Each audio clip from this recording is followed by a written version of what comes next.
Many of us in the luxury community have been experiencing a lot of pretty intense issues with Instagram. I know I've done some previous videos. Welcome to the Sunshine Fashion channel. I am Jen, and I have a very exciting panel tonight. This is kind of the first time we're trying something like this.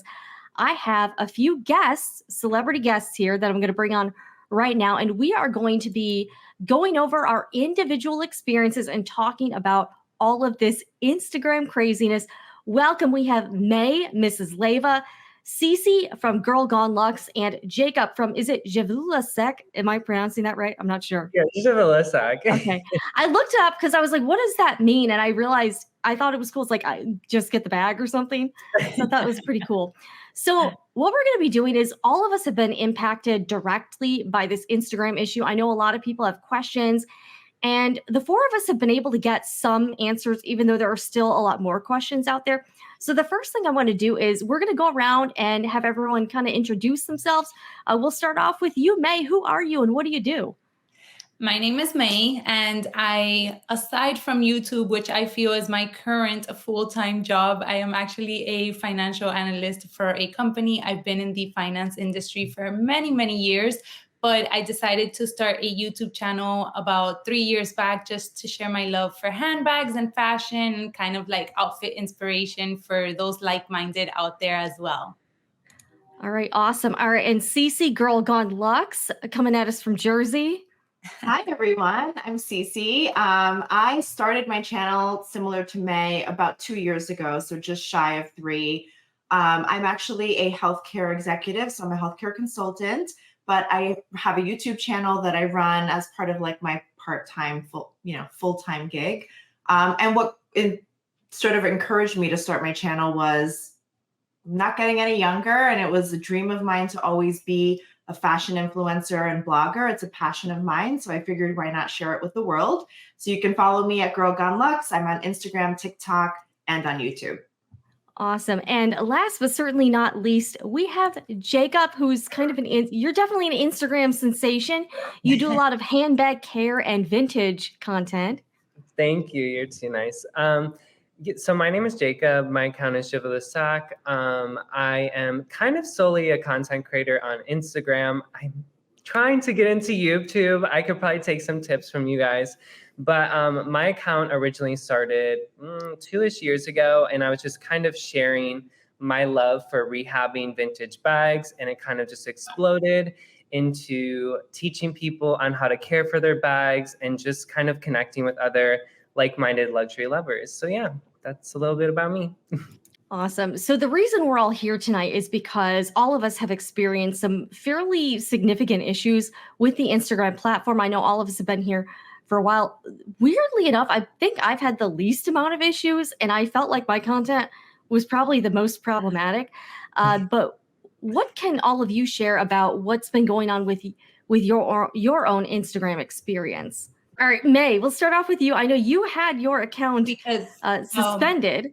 What happened with mine, out of nowhere, my account just got deactivated for one post that I put. Now, I did have previous posts, that had been taken down. And what I was picking up from what other people were saying about their posts being taken down was just the fact that if you were using hashtags, tagging specific brands or tagging specific words, then those posts would be taken down. So I kind of started leaning towards the way of like, okay, let me not use hashtags. But I also felt like hashtags is such a big thing that we need to add to our posts as creators in order to be discovered, that I would pick and choose sort of like the photos that I would add the hashtags to. And then that last one that I posted ended up being a YSL handbag, and I tagged YSL handbag. And I just honestly think that was what like put the...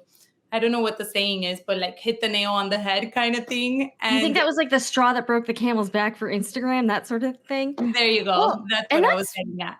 That's bizarre too, because I have not heard people saying they've had a lot of issues with YSL. So I thought that might have been one of the more safer brands, but that sounds like it might not be the case. I don't know. Yeah. It's so bizarre. And you didn't even have that many posts like removed in general. Like, so it's not like you got a lot of warning either. funny because other great YouTuber and a huge platform over on Instagram, she shares a lot of like Louis Vuitton new releases. Lula Lux LV, I think is her handle. We were chatting back and forth, and she had actually told me, which you, Jen, also mentioned to me, you know, you're good. Your platform is more like lifestyle. You do a lot of like styling videos, outfits. So don't worry, you have nothing to worry about. So I never even thought about making a backup account because I was like, why are they going to bring me down? Like, I'm just sharing people like what I'm wearing and how I'm styling something. And Lord and behold, I was taken down. I've still been taken down. That's so crazy. So how long has it been since you lost your original account? I want to say it's been about 3.5 weeks. And it's so funny because the message says, we'll give you an answer within 24 hours. I don't know if that was what happened to you, CeCe. I guess you can pitch in on your end too. So I'm here like, okay, let me give it the weekend because I got deactivated on Friday. And the weekend passed by, and I think like 2 days after passed by, and I was like, okay, I'm just going to start up another account meanwhile, because I don't know how long this is going to take. And did you have the meta verification or yes? No, I didn't. And it's funny. I want to touch up on that because I feel like a lot of people might have thought what I thought when the whole meta verification thing came out. I was like, this is so silly. Why would I, with 500, 600, followers, want to have a little blue check mark on my profile? That was just my personal thoughts, and I'm being completely transparent. But now that I think about it, and after I've been through this, and I've seen that so many other accounts have also been through it, it kind of makes sense. Even what you mentioned, CeCe, of the fact of like, maybe that's what they want. They want us to pay that monthly fee so that we do stay on the platform. And they're like, okay, these are legit users or whatever it is that, they call us on there, and we can leave them alone, sort of thing. Maybe it's like a cash grab. I don't know. So CeCe, you also had your account taken down. And so what happened with your account? Yeah, so my account was taken down sometime in November. At that time, I had been tagging, both on mentions as well as hashtags, multiple brands. As May mentioned, the goal being to promote growth and exposure, which we know that for some reason or another, Instagram tends to favor that algorithm. So it's all about getting your posts out there and getting them to be as visible as possible. And the impression I always had was, the more you tag, the better your chances. Well, I was wrong. My account was deactivated. At that time, I was likely posting brands like Chanel, Louis Vuitton, YSL, maybe some Celine, Gucci. Those are brands that I tend to gravitate towards and that are in my collection. So I tend to post more frequently. My account was deactivated. I immediately posted a ticket or submitted a case with the Meta team. And as May mentioned, the automatic response that's generated is you'll receive a response within, I think it's 24 to 48 hours. I've actually been trying to find my email thread history on it.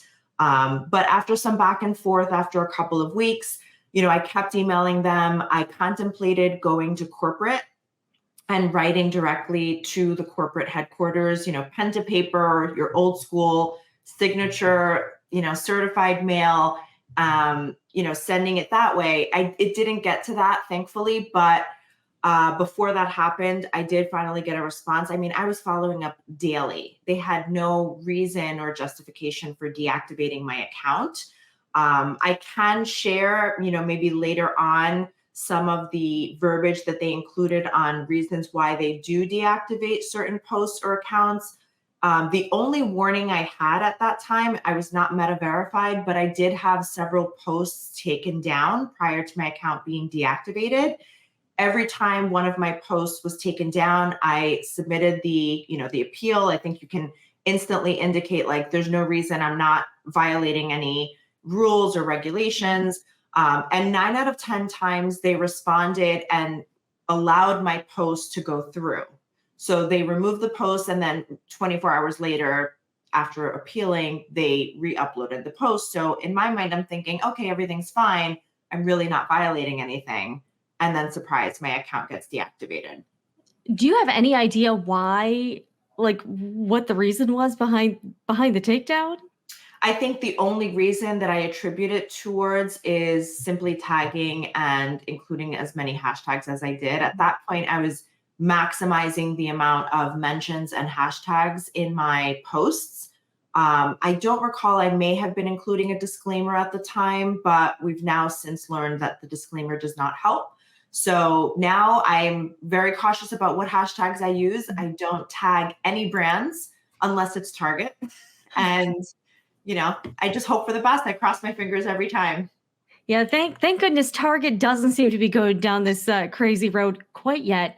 And I've had okay luck with other contemporary brands. Like I haven't any issue with like Strathberry, Coach, Kate Spade, like those types of brands, Target. They all seem to like the free advertising and publicity, but it's the luxury brands that seem to be the ones that are not fans. So we're going to move on to Jacob. Jacob, you've had, you said you've had several hundred posts removed. Is that correct? Yeah. I think your mic. Oh, there we go. I don't even know anymore. It's so many appeals, so many. Like honestly, like when I go into my account and scroll through the like appeals section, my app literally glitches and like won't load them anymore. That's how many there are. There was, for a solid week, there was a time point where every time I would open the app, it would be one after another, after another, after another. And like CeCe said, every time I would submit an appeal, within a few minutes, they would put it back up, or sometimes it would take up to 24 hours. And it was just kind of this weird, freaky feeling of like, you know, like I could lose my account at any second and I don't know why. So I actually signed up for Meta Verified, and then I reached out to an agent and I kind of said like, hey, this is what's going on. I'm not breaking any of the rules unless if there's something I'm not aware of. You know, I like feel like the AI is attacking my account because really it was. I would appeal, they would put it back up, and then literally 30 minutes later, it would be the same post would be taken down again. Or I'd have up to like, I think one day I literally honestly just like started crying because it was so overwhelming. I had like 10 posts taken down within 5 minutes. And then I like appealed them all. And then they put them back up within an hour. And then the same posts were taken down again. So I reached out to Meta and was just like, hey, I have no idea what's going on. Like, honestly, I was to the point where it's like, maybe deactivating my account would just be good. Like, just do it. Rip the Band-Aid off. But yeah, I don't know how in depth you want me to go, but. Well, it's like, why? It seems like some accounts have had no issues and they do the same type of content as everybody else. Like, oh, exactly. It's a little confusing, and it seems like Instagram and Meta are not being very transparent with the rules or what their, you know, what their guidelines are, because the enforcement has been extremely inconsistent. Like some people, I still see hashtag Louis Vuitton and hashtag Chanel, no problems. And then other people like you, like, why hundreds of posts? You know, it doesn't make any sense. And that's the thing too, is when it first started happening, I was so honestly shocked about it, just like anyone is, you know, when your account is like, you know, fear of being disabled or having like posts removed, you're like, I don't know what's going on. I don't think I'm doing anything wrong. But it really made me think about in the past. And like, I've been running content, making content for my account for about 2 years now. And this has always been a struggle with Meta, with the scammers and stuff, where replica sellers steal your content, post it as their own. And then I started watermarking all of my content and then reporting it for copyright infringement. And Meta's always been really good about taking it down. I think there's only been a handful of times where I've reported stuff and then they'd send some stupid thing back of like, you can't verify it's your own content, blah, blah, blah. You don't have to really down. So then I literally will like send screenshots of like my phone and like, blah, blah, blah. I created the, like, you know, but I don't know. It just kind of sends you in a spiral of like, honestly, it's a big question mark. You don't really know what causes it or why, but yeah. Yeah, I mean, one of the things I included when I was reaching out and following up to get my account reinstated was you need to check your AI and how you're sweeping through these accounts to identify which accounts need to be deactivated. Something isn't right. They likely have bots doing it, and they probably program them to identify and deactivate accounts based on specific measures. but I don't know that anyone's really monitoring that. I've seen spam accounts. I mean, I get follow requests daily from spam accounts that are clearly spam accounts. I mean, they have their WhatsApp information, contact me to purchase your knockoff Chanel. Like, why are these accounts still there? How do they get past the algorithm? And why are accounts from, true individuals that are, genuine content creators being sort of targeted? One of the things I mentioned as well when I reached out to them was they're hurting small businesses. They may not realize it, but they are. There's so many small business accounts like Dress Up Your Purse that focus and really benefit from the marketing that they get from the platform. And unfortunately, when their accounts get deactivated, guess what? Their sales plummet. So it's really a shame. They're impacting small businesses in a really negative way. And I think something needs to be done to reorganize the AI behind these bots. Yeah. And someone even sent me screenshots. They tried to report an account. They're a fairly large account, and they feature a lot of counterfeit bags. And it's pretty obvious that they're counterfeit. And this person tried to report this account, and Instagram was like, they've done nothing wrong. Everything's cool. Yeah. And I'm like, what the heck? There's some big ones. I like to call them replica mommies. they're lifestyle, moms with kids, like nothing wrong with that. But they're blatantly saying like my DH Gate bag or like blah, blah, blah. And it's just so funny because the thing too is these bags is when you love fashion, you just know. And also too, I'm such a nerd about LV that I can pretty much spot any fake, even super fake. It's so easy to tell when you own and you are a big fan of these brands. But it's just kind of a shame that it really comes down to these spam accounts and accounts that are doing the wrong thing. Nothing happens to them, but then genuine content creators like ourselves, where we're just sharing our love, not even really aiming for money or fame, just sharing our passion with others. We're just being targeted for no reason, Yeah.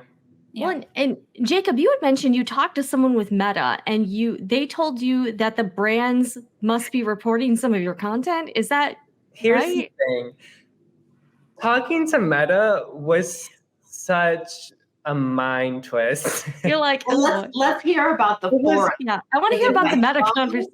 It was all over the place. 1 minute they're telling me, well, you must be posting things that are breaking the rules. And then that's when I was like, no.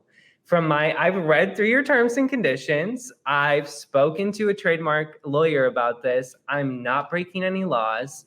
And then they're like, okay, well, the generated thing, let us send this to the designated team. So then they send it to the designated team.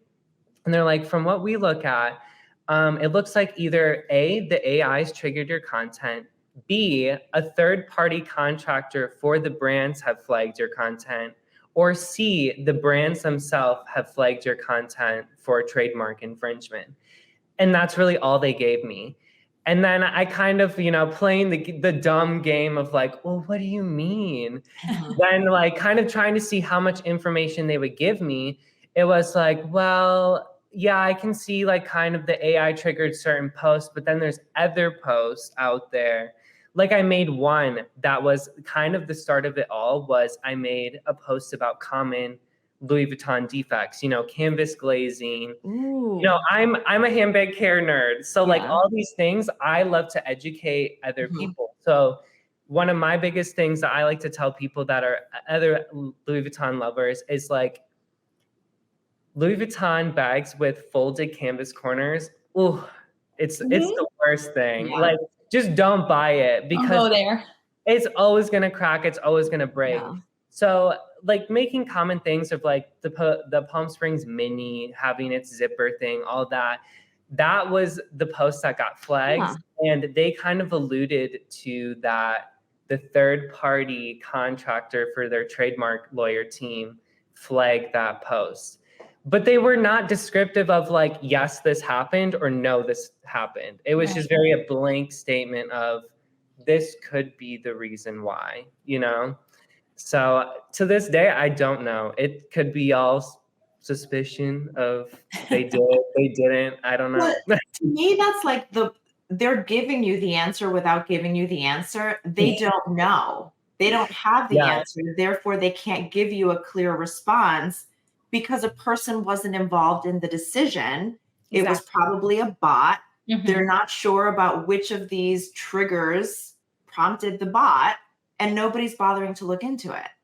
Yeah, exactly. Now, does everybody here, do we think that like you were saying, Jacob, that you think the brands don't really like regular people creating social media content? Do you think there's some element of that in the whole scheme of it? It's been known for years, especially ever since the Preloved market started launching, especially LV for sure, is they absolutely hate the luxury resale market because now it's making these bags more affordable and attainable for everyone.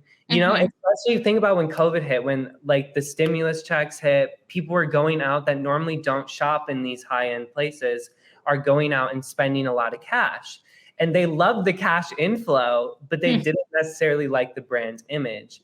So when people are going on YouTube like myself or Instagram saying like, here's all the vintage LV bags that I've gotten for under $400, to them, they don't like that because they want you to go out and spend that $4,000 on the same LV bag, you know? So I can see marketing wise why they want to crack down on like stuff like that, but I don't really think it's right, you know? Well, it's bizarre too, because a lot of people I've talked to who have had problems, they actually do buy all of their bags from the boutiques. So those are very good customers to these brands. And it doesn't make sense to me as to why you would want to insult your customers in that way or try to police what they're doing with items they bought. So I don't know. That's where I'm like, it seems like that might alienate the customers. I mean, I'll play devil's advocate for a second, and I am definitely a combination of the two customers. Most of my collection is a combination of items I've purchased directly from the boutique and items I've purchased pre-loved. In fact, at the end of this video, I was going to show you my latest pre-loved bag that just came in today, and I unboxed her, and I thought you guys would appreciate it. Yeah. But with the posting, you know, on one hand, devil's advocate, I can understand why they might dislike it. In their eyes, they probably think that it almost waters down the brand and cheapens the appeal. If everyone is posting about it and showcasing, oh, look at the bags I have, look at this bag and how I'm styling it. It's thousands and thousands of people, and it's a growing community. And I learned that in 2020, I think most of us, at least me, I started my Luxe account in 2020. I deactivated it and then I reinstated it probably a year and a half ago. I chickened out at first, so truth be told. But 2020 was the year that everyone felt like, you know what? This is something I've always wanted to do. It's now or never. Life isn't getting any better. Life isn't getting any easier. If there's something you're passionate about, go after it. That's certainly what inspired me to start my account. But on the other hand, I can understand they're probably seeing a surplus of that during COVID. People are, as Jacob mentioned, getting their surplus checks, going out and buying, whether it's at the boutique or pre-loved, posting. The brands probably feel like, you know what, this kind of cheapens our look. I will be honest with you, I don't shop at Louis Vuitton anymore. And one of the reasons is, I mean, one I've been banned, and we'll talk a little bit about that too. But the other reason is some of the image that I get from the brand. It's just, I don't vibe with it. It's just not my style. I've evolved, and there's some pieces that I love and I will always love. It's a brand that introduced me to luxury. It was the very first bag I ever purchased with my own big girl money. It was the first luxe item that my mom, rest her soul, she's now passed, but she handed it down to me and we still have it in our family. So it's a very near and dear brand. Don't get me wrong, but I won't shop there anymore. Yeah, that is. And you know, that's interesting you say that, CeCe, because you're someone that the brand should love as a customer, and they banned you. Like they even sent you like a letter and everything. Oh, legit. So, you know, and that's what I don't understand with their approach, is that they're so willing to just throw away a great customer. Well, I I'll think- tell you why. Here's the letter. I'm going to block out my my name and address, but yeah, here it is. Oh my gosh. I still have it. I've thought about framing it just for Yeah. I literally was going to say that. So here's the reason why. I want to go back to something that Jason mentioned earlier, the glazing issue with Louis Vuitton. I personally have experienced that. My love for YouTube grew because it was the first place I went to research bags before purchasing them. They are big, heavy ticket items. I don't want to go into this purchase blindly. I want to see what other consumers are saying and what their experience has been. So when I graduated from NYU, I gifted myself from the boutique and I pulled it up because I forgot the name, the Louis Vuitton Empreinte Montaigne. And I'll send it to you, Jen, after in case you want to pull up an image here. I loved that bag. It was beautiful. It was all Empreinte leather and black. It was the medium size. And I watched a video, and in the video, the influencer was talking about how that bag had been recalled by Louis Vuitton for glazing indentations on the handle. And so I looked closer at my bag, and sure enough, I had the glazing indentation, and I baby my bags. I mean, at that time, especially. Now I've kind of gotten past that, but so I called corporate. I went into the store. The SA was wonderful. He helped me. But it's an expensive bag. I think at the time I paid $3,500 retail. So they credited me the entire funds back. So what did I do? I went shopping. It was 2020. What was everyone else doing? So I'm like, all right, I got $3,500 to spend because my bag has been recalled. They're generously giving me money to purchase either a replacement or something else. So I decided to purchase. It was a year where people were wearing masks. It was difficult to get into the store. I work in healthcare, so I was working around the clock, 7 hours a day, seven days a week, 15-hour days. Truth be told, I was overseeing the entire PPE and mask distribution process for the hospital that I worked at the time. I couldn't get to the store, even if I wanted to. And I tried, trust me. So I purchased online. And you purchase online, you don't love it. So you decide to return it or exchange it or what have you. I guess because of the number of purchases and returns, it flagged something in their system and they banned me.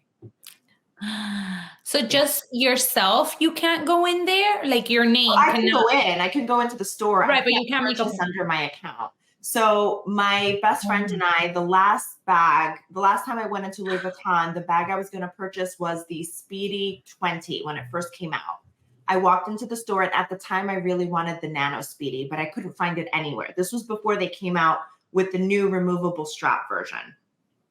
So I'd been looking online, scouring the websites. You couldn't find the Nano Speedy anywhere. And on the resale market, it was like, much more than retail. And I didn't want to pay that. So I went into the store. They had come out with the Speedy 20. And I was like, oh my God, I have to have this bag. They pulled up my account as I was purchasing. I mean, I gave her my card and they're like, oh yeah, like we can't sell you this bag. But if you want to have your friend purchase it for you, you can under her name. No. We did, but then I was able to get the Nano Speedy. I looked on the Preloved site and that was the one I really wanted. So I returned the Speedy 20 and I kept the Nano. Oh no, get your friend banned too? No. She's fine. She's fine. No. I was going to say, that's interesting because I've heard other stories too, where it's like once they see that on your account, they treat you like the plague, where it's like, no. They kind of like try to show you out of the store and yeah. the essays kind of like treat you like you're some disease. Right. I mean, thankfully I didn't get that sense. I think because I've done all my purchases through that store. And when I went through that COVID Montaigne issue, my essay was in that store. They handled it very nicely. They didn't make it a big deal. They were kind of like, we're very sorry. Oh my like God. there's nothing we can. I'm like, can I talk to a manager? They're like, you have to call corporate. I'm like, all right. Like, can you imagine other brands though doing that to customers? Like, can you imagine Apple banning customers? Well, or here's saying the you can't thing. purchase Here's the stuff? thing that's Like, that's funny. just crazy. Hermes is the complete opposite. Yeah. Hermes wants you to spend Yeah. in order to give you the quota bag. So it's like you're comparing two brands. It's apples to oranges. Yeah. Louis Vuitton is limiting, Literally. I suspect, because of resale. And Hermes is like, buy all the stuff. Buy everything. Buy We don't have a everything. limit. You want You want a jacket? Get a jacket.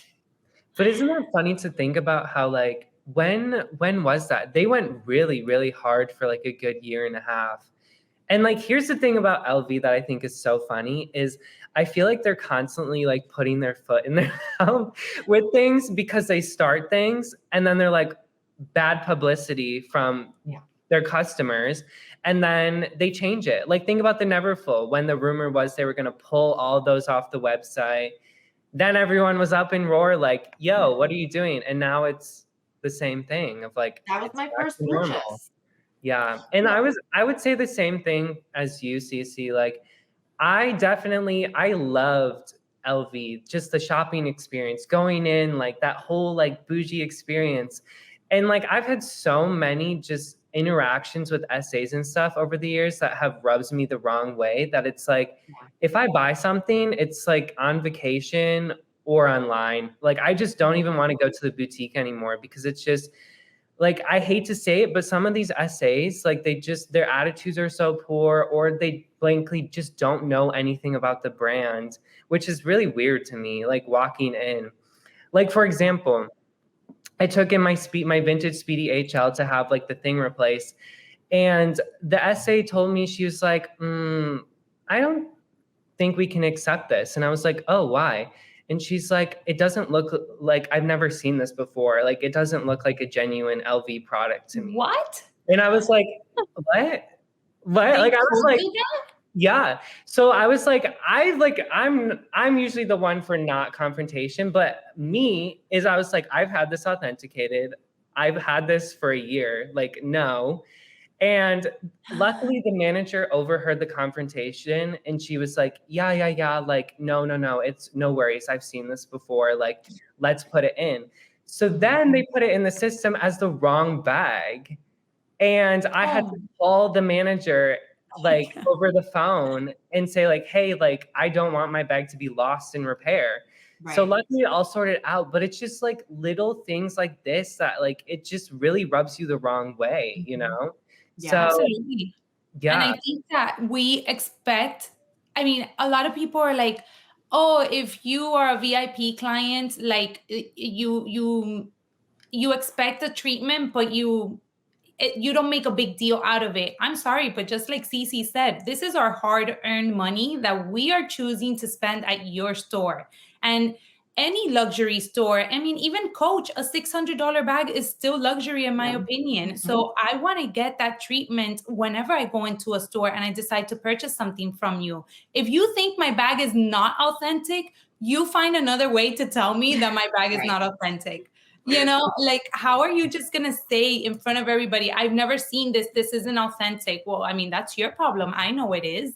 You don't have to put my business out there. Show me your authenticator. Get him from the back. Yeah, I want him to tell me it's not real. Well, that's the thing though, is LV policy is they're not allowed to say anything. So they'll say trigger words like, I've never seen this before, or this just doesn't look like LV original quality, or like other things like that. So like I've heard all the stories. So when she started saying it, I was like, ooh, those words are coming out.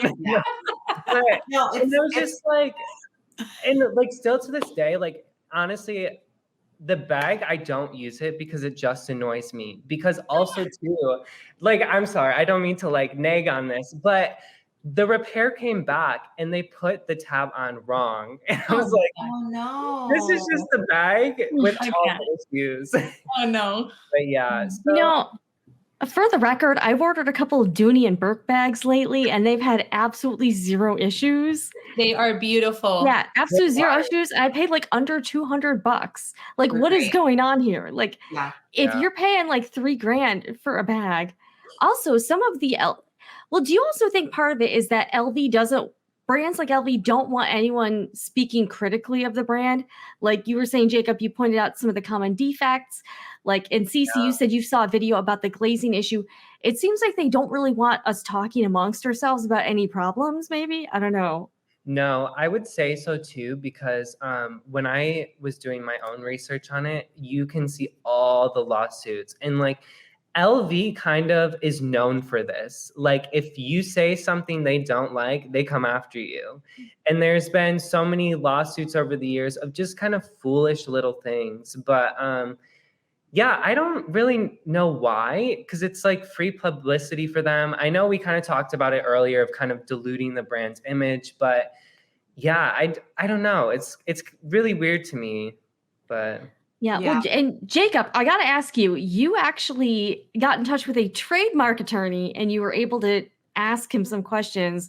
So spill the tea. Like, what did he say? What do Yeah, you think about all this craziness? so the lawyer I talked to was pretty straightforward of just like, hey, like, you know, this is because, you know, it was kind of a friend of a friend of a friend situation. Out of desperation, I was like, hey, please help me. Because another too is, before I reached out to them, I reached out to an actual content creator lawyer, and they wanted to charge me like $2,000 for a 30-minute consultation. And then it was going to be a prorated thing of like $1,500 per hour. And I was like, I'm sorry, I love my content, but that like, by the end of it, I can't fathom spending 10 grand to like, what, you then to tell me, yeah, Meta's a big question mark. Yeah. You know, Right. it just seemed Right. crazy to me. So I reached out to this person through some connections I had, and they basically told me that it's really hard with social media because there's so many loopholes. And because Meta's platform is considered like just a blanket content publishing site, like they don't authorize, or like they're kind of just there to moderate the content, in a sense of they don't like publicly like create their own content. I don't really know how they phrased it, but they basically said, because I was the one telling everyone in the community, which I still feel so bad for doing this, is the disclaimer, you know, watermark all your content, put the disclaimer saying you're not associated to the trademark and stuff like that.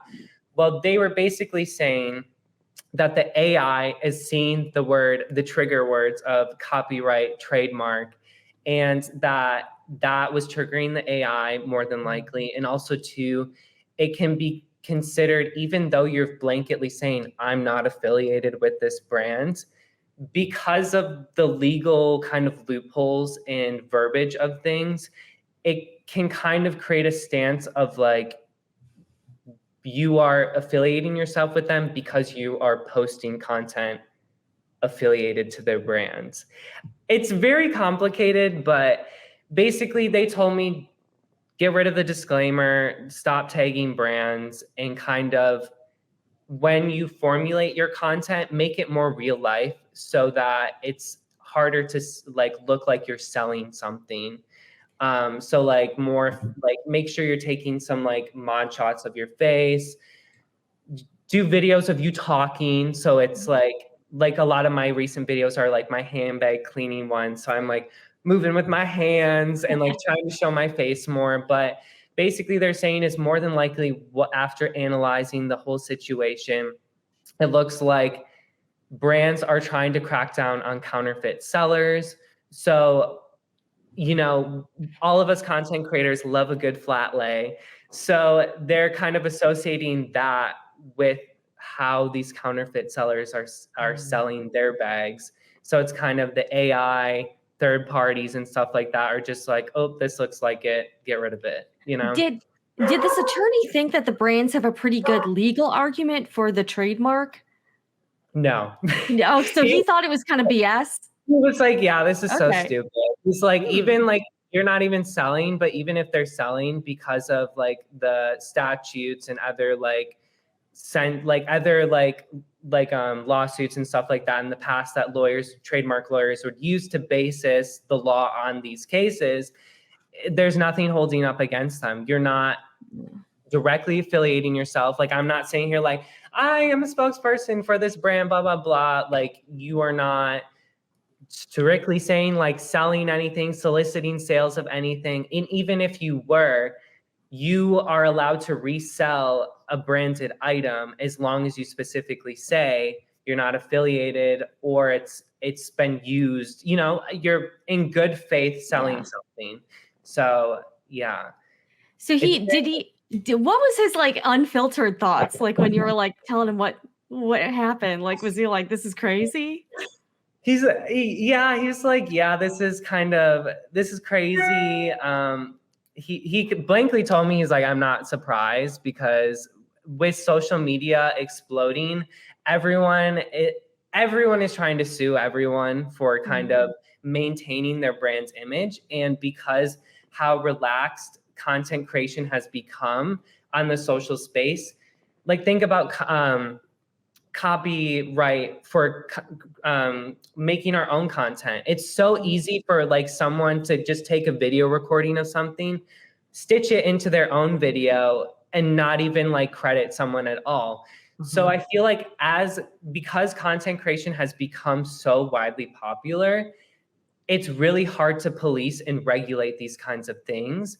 So brands are kind of just like the ironclad of like, go, like trying to do whatever they can to control the narrative of the situation.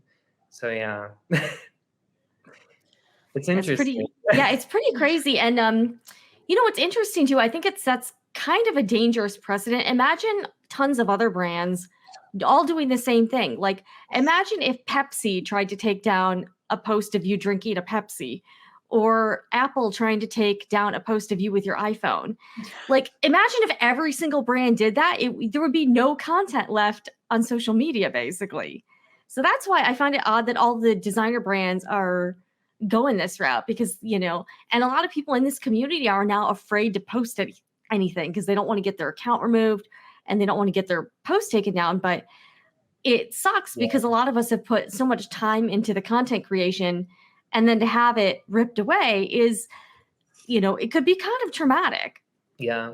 Especially when you spend so much time building, because it's so much more than just creating a following. You know, a lot of us, especially in the Luxe community, as when you start to connect, they're friends, you know? There's people you don't even know, like we were talking about before, of like, you've never seen their face, but you get to know them, you get to know their style, their personalities, what they kind of resemble, what they stand for.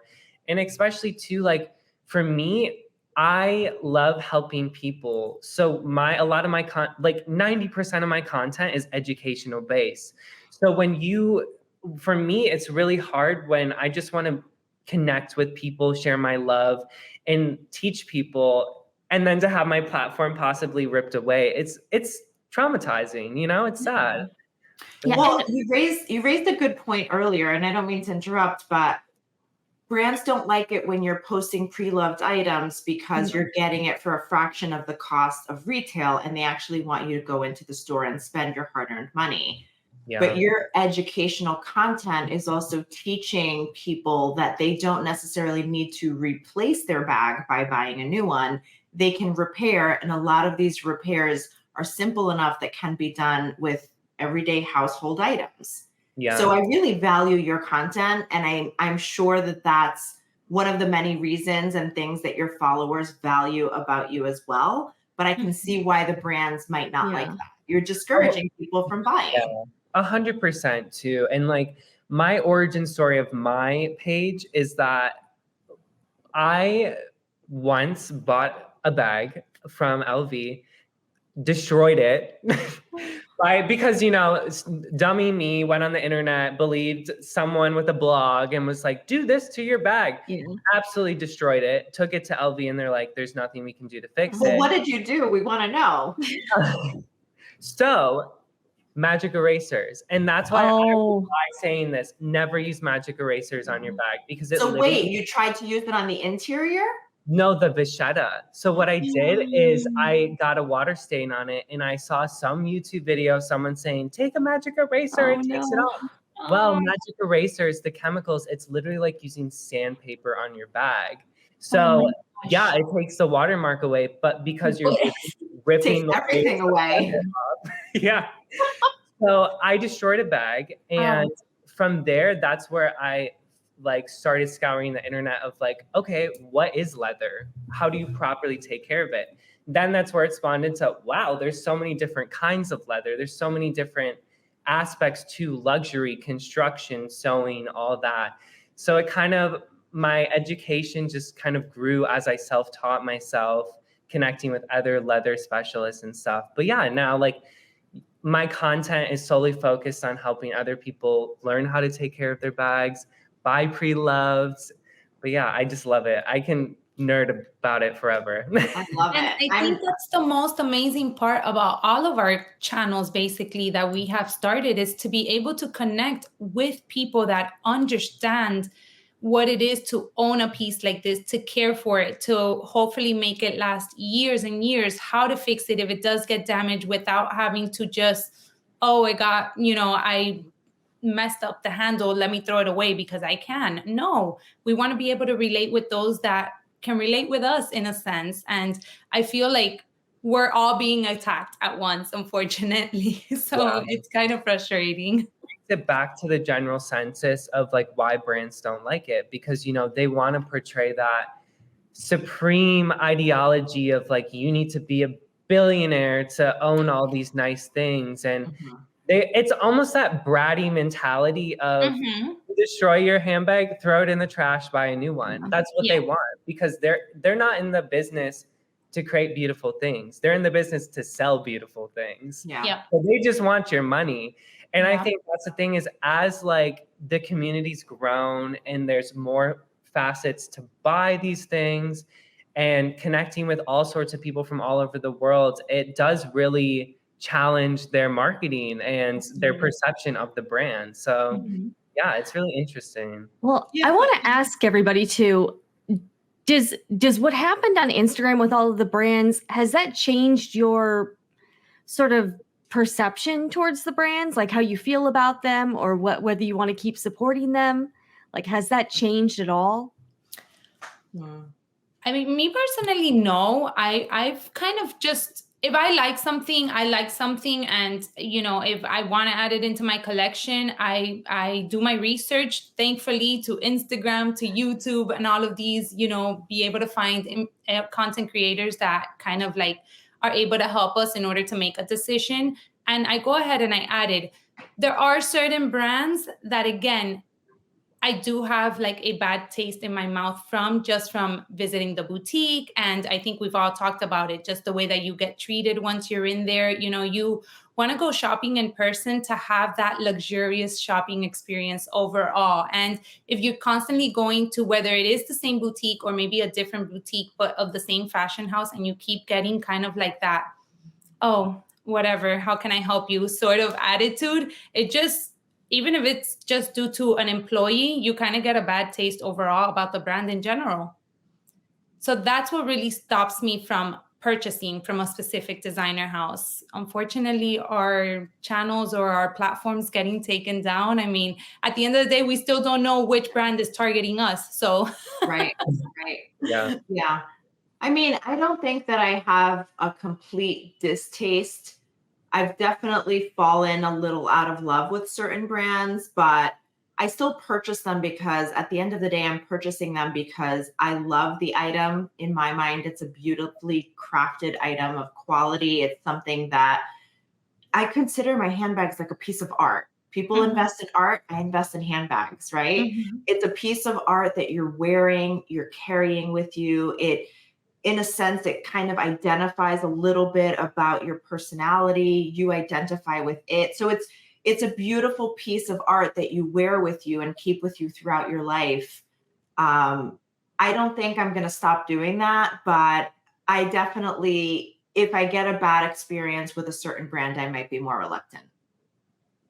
Yeah, I would agree with what both of you guys have said. If anything, I feel like it's just caused me to do more research and open up those doors to other ways of like supporting small businesses. It made me fall in love with buying pre-loved even more, in the sense of there's so many places out there to buy the same thing for a fraction of the price, or maybe it's the same price, but it's just maybe not necessarily straight from the boutique. Yeah. It's funny. I had recently done a collab video on Instagram with Parlor. And I don't know if you've connected with her, but she has really good content on repairing certain handbags and caring for them. And she's got some really good videos where she almost deconstructs certain bags and then takes you through the repair process. So she and I started collaborating, and like Jacob, I am a huge fan of purchasing Preloved. I just think it's smart, it's efficient. Many times you have better customer service experiences than purchasing directly from the brand. And if you can save money, why not? It's also good for, the environment. But we've kind of put a stop on our post because we're so worried that even purchasing or promoting Preloved is going to get our accounts banned. So we're sort of like in a standstill now and rethinking how to move forward. And it's a shame because, my goal in that was to help promote her as a small business owner because I think she really provides quality work. And now I don't know how to do that. Yeah. Has she had any problems with any of the brands or? She hasn't so far. She's still fairly new, at least from my conversations with her. She's very much aware. We're both really good about like, let's research this. Let's make sure before we continue, Instagram's giving people a hard time again. But, so far so good. She hasn't. Yeah. Okay. So I want to ask everyone, in light of everything that's happened, how are you all going to be moving forward with your social media content strategy? And also I want to get into too, everyone's like, well, I've seen some people wonder whether they should try other platforms, but my thinking is if these brands are doing this on Instagram, they're going to come for the others. And in fact, I had a post removed from TikTok for trademark infringement this week with an LV item. So it seems like they're already starting to migrate to some other places. I'm going to guess they're going to come for YouTube in some form. I don't know exactly how they're going to do it, but I think it's probably going to happen. But what are you all thinking for just how you're going to be doing the content in the future? With my account being deactivated in November, I was bummed, but I took it as a learning experience and an opportunity to kind of reposition myself and re-strategize what I want to showcase. And so that's when I started to become more of a face forward image and less faceless. And I started to provide more lifestyle, styling, featuring myself kind of out and about, what I'm doing on the weekends, outfits I'm wearing, how to wear certain items, how to pair high-low fashion, things of that nature. I've even started focusing on more like health and wellness. Health and wellness is a big part of my life. Just practicing healthy, mindful activities throughout your day, eating mindfully. And for me, social media, I think most of us can relate. It's always started as a platform where we can share a piece of ourselves with the world, right? What do we want to put out there? And I've always been a firm believer of putting out positivity because I do believe that the universe gives that back to you. So I think it's a nice way to share some of that with everyone. I definitely want to be a little more cautious about focusing just on the handbag. I know I've got a couple handbag items there, but just trying to incorporate more of the other stuff I mentioned. Awesome. All right. What about you, May? What are you going to be doing with your content? I think the main change that I went towards, especially after getting my account deactivated, as I said, it's probably been about 3 weeks. And just from what I was picking up and what I assumed brought my account down, the last post I did was just, I will continue sharing what I shared to begin with. I shared a lot of lifestyle. I even shared all of our travels when we travel. I mean, my husband is in my page, for God's sakes. Maybe they want to take him down. I don't know. No, not Rudy. So I just think I'm going to definitely focus on less hashtagging brands, more of be very strategic as to the tags that I use, maybe just focus on what's around the photo more than anything than really like focusing on a brand to get more recognition from that brand, because let's be honest, Hermes is not going to reach out to me anytime soon. So on the upside, at least those aren't heavily logoed items. So you may be smart to do that. Plays a big part too. Yeah. Maybe we just need to like back out the logo a little bit and then kind of like what you do, Jen, you put a lot of other pieces surrounding the piece just to kind of take away from that big logo item. But I guess that's what we're going for. And again, I am going to look into getting the Meta verified check mark also, because I do feel like that could ultimately make a difference overall. Yeah, I think it'll help for Yeah. sure. Yeah. All right, cool. Well, Jacob, you actually made a really awesome Instagram reel with some tips for everybody. And what have you changed since all of the kind of like Instagram gate stuff? Yeah, so I've really been doing what May's been doing, is the sense of like, before, branded hashtags were my main thing. And I started kind of diversifying. When I went through all this stuff and I deleted like hundreds of posts of my old posts, I really sat back and was like, okay, if I had to restart a whole page, what would I want to focus on? And the core of my page is handbag care as well as vintage, because those are my two passions. So I think what I've really been trying to do lately is really focus on that vintage aspect. And a lot of, unfortunately, the posts that I've had to delete were some of my really old like posts on cleaning and handbag care advice. I mean, some of them were kind of bad. So like, I'm using this as an opportunity to remake and kind of challenge myself into like, what's something I don't know that I could teach myself and then educate others. So I'm kind of like taking the bad and turning it into something good. And yeah, I don't know. I'm just kind of rolling with it and seeing what happens. I can't believe you've had, and here's the weird, like you had hundreds of posts from, like, why hundreds? Like, I don't even, and then I don't other know. people have no issues. It's just really bizarre. So bizarre. Like, I can't even tell you. There was like one day where it was literally every 30 minutes, it was like, you had 5 posts removed. You had this post removed. You had this post removed. And it was crazy. And then another thing too is then when I started hearing other people's feedback of, well, remove the hashtags, remove the disclaimer, all of that, I went into all my old posts, deleted all that, and then those same posts that I edited, because they were considered new posts when I republished the edits, were flagged and taken down again. So it's kind of like you couldn't win either way. So that's where I kind of just decided I'm just going to delete all these posts myself and just restart fresh, you know? Let me do the work for you, Meta. Oh, 100%. I was like, I'm going to deactivate myself. So do we think this is going to get better or worse? What does everybody think? I don't know, to be honest. To be honest, I feel like every day when I log in, and maybe CeCe, you can help me with this and it'll go away, but every day that I log in, I'm like, oh my God, is my page going to load? And after this last thing with Facebook and Instagram that happened the last couple of days, I was like, I'm just going to close the app. I don't even want to know what's going on, what's happening. I'm going to give it a couple of hours and try again later, because I was like, if they are trying to take me down again, I think I'm done. Well, what's happening now when you log in? No, nothing. But I'm saying, like, every day when I open the app, I low-key like freak out. I'm like, is it going to load? Is it not going to load? Gosh. You know? Let me tell you guys, my biggest trigger words is the little gray box that pops up that says cannot load activity. Yes. Every time that pops up, a post would then 2 seconds later be like, we deactivated this post. Every time that pops up, I have a little mini heart attack. I'm like, you know, that's been happening to me lately. So you might be onto something. I'm a little worried. But yeah, with that most recent Meta outage, I thought it was the day. I was like, this could be time. Doomsday for all of us.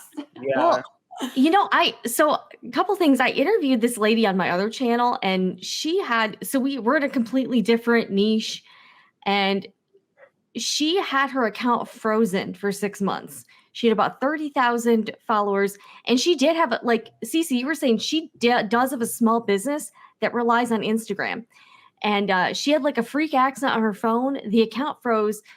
She just couldn't get back into the account, and she said she went into a deep depression, and she said it felt like someone close to her had died. And this is not like a Gen Z, Gen Z kid. This is a woman in her 40s, so we didn't grow up with social media. So we're not like, totally glued to the phones.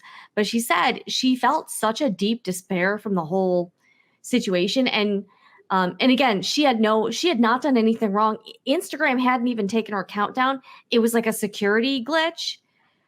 And how she ended up getting back into the account? How? So she created a backup account. Finally, after like 6 months, she had like given up on it. And she created like a second account. And then one of her old followers saw the new account and said, "Hey, my husband works at Meta and he can help you." And literally it took like 5 minutes and this guy got her back in. Oh And my so gosh. so even like that's the thing that frustrates me is that they could fix this easy. Like they It's could the fix bots. this. I'm telling you, it's the bots. It's the bots. And they honestly need to come up with a better system for us to be able to get a hold of somebody if we need any sort of help. I very, very briefly wanted to touch up on the email that I got, which I know you sent me your thread too, CeCe, when everything happened. But when it said that my account had been deactivated, I right away got an email from Instagram. And after that, I got an email from Instagram, but like my first email Instagram was with a capital I, and the second email Instagram was all lowercase. So I was super confused. I was like, is this real? Is it not real? And then when I answered to the email with all lowercase, they then wrote back to me and they said, and Jen, I'll send you all of this so you can have it and you can pop it up. They said that my account was officially deactivated because I wasn't following the guidelines. But then as I tried logging back into my account still popped up the message of, don't worry, your account has been deactivated. We are researching, or whatever it is that the message says. We're looking into it. We'll let you know 24 to 48 hours. Right. I still haven't gotten a response, and I've reached out to both of those emails and I haven't gotten a response from anyone. Yeah, so, it's really unacceptable that you have no way of getting in touch with a real person at the company when your whole account is shut down.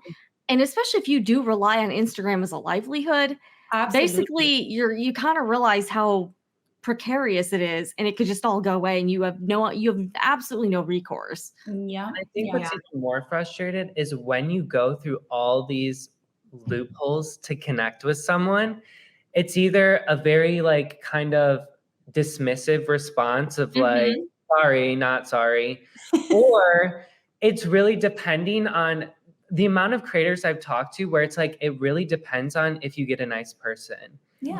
If you get someone who's really like, I'm so sorry, let me look into this, I want to help you, versus someone like my one email when I basically was saying like, hey, I think this is a glitch. The AI keeps attacking my content. The email I got back was very in the sense of like, well, you must be doing something wrong. So just submit an appeal. And if you're doing something right, then we'll reinstate it. And it's just the kind of like lack of empathy and caring for people that are literally building your platform and giving you money is just insane to me. I think we need to tag Mark Zuckerberg in this. Yeah. And we've all heard those rumors about how you could pay somebody $5,000 to get your account back. And it's like employees doing that, I had someone taking their money to me. There was someone that was recommended to me. And I'm like, tell me what you can do for me that I'm not already doing myself. And he had, it was jargon. Yeah, I said, I'm not paying you for this. I'm not surprised, though. Like, I would not be surprised in the least. Yeah, because I feel like it's probably employees doing that, like under the table, is like like on the side kind of thing. Because they were doing that at Twitter with, they had been doing that at Twitter with the verification. So basically, you could pay someone a few $1,000s and they would give you the check mark. Really? So that's like, that was like a thing. It's not happening anymore since now it's like $8 a month or something. But I'm sure that's probably happened with Instagram. Like I've just heard so many stories about, how basically you can pay somebody, $10,000 or $5,000, you get your account back or get verified. And that was definitely all the chaos and dysfunction though, that it would be so easy for some disgruntled employee that, is like unhappy and just like, why not? Honestly, why not? Yeah, they might think like, I don't get paid enough. I'll take the $10,000. And, because if you're the guy at Meta that can reinstate the accounts, right. Then, would you accept, it'd be if you're talking about somebody that like the lady that you were just talking with 30,000 subscribers or followers, I'm sorry. I mean, she can be making a nice chunk of money on a monthly basis, that can hold her house together. And then here just goes Instagram and it's like, oh, you know Yeah. what? I don't like your pretty purse. Let me deactivate you. Yeah. And it's I'm like, telling you, it's like that saying, don't put all your eggs into one basket. yeah. And when you think about it too, we're all like adults, and I imagine all of us didn't grow, like, we're probably not in the generation that like grew up glued to screens. But Mhm. imagine if you're a 14-year-old girl and your account is, like, you're probably going to Yeah. be in a much traumatic place than we, you know what I mean? Like, Yeah. if you're a Yeah, teenage totally. girl, your whole life is Instagram, literally. So, Totally. like, if a 40-year-old woman feels deeply depressed about her Instagram account being frozen, if you're a teenager and Mhm. you lose your account, it would probably be like 10 times worse. So I was kind of thinking Yeah. about that because again, we're in the I'm in the generation where social media is still like, kind of a new thing. I know, Yeah. but I I don't, agree. and I'm kind of glad I didn't grow up with that, because you see these younger people and they literally can't live without Instagram or like TikTok. Mhm. Yeah. Yeah. Very true. Very, very And true. here's a platform that could just, deactivate your account at any point in time. Yeah. Yeah. But I think even us as adults that didn't grow up with social media, look at the effects it's had on each of us Yeah. when our accounts or posts were taken down, or, Jacob and like his heart sinking every time he logs in or he gets that gray pop up. Now I'm worried because I get the gray pop up. May, whenever she logs back into her account. But May, if it helps, I got the same message every time I would log back in. It would Okay. say like, we're still researching, blah, blah, blah. But Yeah. I guarantee it's going to come back. And I think, but also too with us, it's I like, know. it's not even just the like account. For me, it's more of like all of these wonderful people that I have connections with that I don't have anywhere else. The Like the connection. amount of people that like I've never met before, and they'll just DM me and be like, hey, I just bought this bag. It made me think of you. I wanted to show you. Like those cute little moments are truly what makes my account for me. It like gives me purpose in the sense of like validating what I'm doing is helping other people and I'm connecting with others.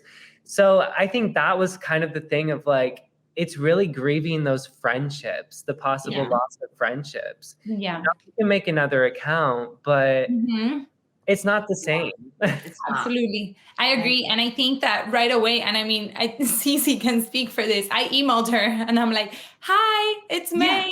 And thanks to, it was actually through YouTube because she has her information there. And afterwards, I'm like, here's my number. Text me if you want to. You realize that there's like a certain like group of people that you're like, oh, even if my account was down, I kind of wish I would have kept in contact with these people, because you do start growing real friendships with people that genuinely you can connect with on not only luxury handbags and, fun little outfits, but even outside of that as well. And that's always nice because that doesn't happen with your close circle, which you have on the day to day, Very so true. that's nice. Well, it's also nice, like the thing too about the luxury community is I feel like, I don't know about you guys, but a lot of times my family and friends don't get it. They're like, No, they "It's don't. just bad. What are you talking about? Like, Why would you spend so much money? You could go on vacation with that. You don't want to know my mom's, when she found out I got a Birkin, she was like, wait a minute. How much does that bag really cost? Because I went online and she was like freaking out. Don't trust the internet. I need to explain to you how it works. Tell her you got a deal. It was pre-loved. It was on sale. Jacob found it for me. Yeah, possibly. You got to hook up at Hermes. You have close to you on the day-to-day, I feel like they can't relate. And I honestly think that that's why most of us opened these platforms and have these channels, just so that we can really talk about, like openly and happy about something that we really enjoy. Because for the most part, I don't know, but like around the people that I know, I feel like I have to tiptoe. Like, oh my God, don't ask me where my bag is from. Or, oh my God, don't ask me what I'm wearing. Because God forbid I tell you that I paid $500 for sunglasses, Yeah, it's so awkward of like, you don't want to like play dumb because it's like, but it's also at the same time, it's your passion. So you want to be able to openly talk about it.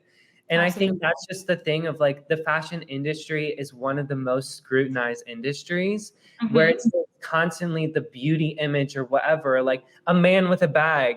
Right. You know, I Exactly. love a man with a bag. it's just so taboo for a lot of different things, whether it be money, beauty standards, whatever, that it's really nice to be able to be yourself with other Absolutely. people that just love and accept you for who you are. Well, So that's one of the things I love about fashion. It really is a creative outlet. It really is a work of art. when you said know?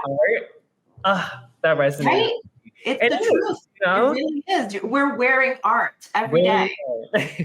Well, I agree. appreciate everyone coming to this panel. We're going to go around. Where can everyone find you? And what do you have coming up that's exciting? Or you have anything you want to share? All right. So again, my name is May, and currently my Instagram is Mrs. Leva _2.0 for the meantime, but all of my other platforms are Mrs. Leva in general. And I will just continue creating content that I love, content that I feel my followers and the people that I have around on this platform that have grown to be friends are truly enjoying. I'm really liking doing styling videos and sharing sort of like my 2 cents in regards to the bags that I own, just because I feel like these are very expensive pieces. So I want to make sure that I'm always giving an honest review on each piece.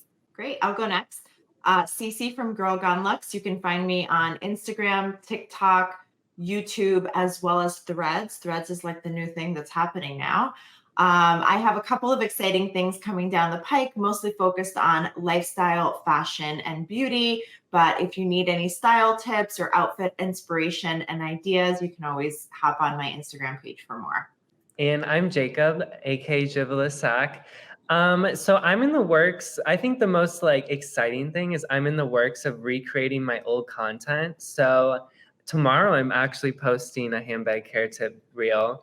But I have a ton of like cool things. Like I'm planning some content on how to take care of exotic bags. I'm gonna do another kind of thorough like vachetta care, as well as how to care for like canvas bags because denim and canvas is on the rise. Oh, yes. I doing a lot of handbag care, recreating content, and just having fun with it. I love it. Oh yeah, Jacob, you yes. gotta do a collab with Purse Parlor. We actually talked about it, and I really want to. Right now, it's so hard because I have so much going on, but I definitely will. I need to reach out to her. Thanks for reminding me. I'm here for it. I think it would be so good. So good. Wonderful. Well, again, thank you all for watching, and everyone who's on the panel, I'm going to be linking all of their information in the description box below. So please, I would encourage you to find them, follow them, because they're all amazing people and share great content on handbags and luxury items. Again, I'm Jen with the Sunshine Fashion Love channel, and let us know what you thought about this panel and what you think about the Instagram chaos down below in the comments, and I'll see you guys again next time.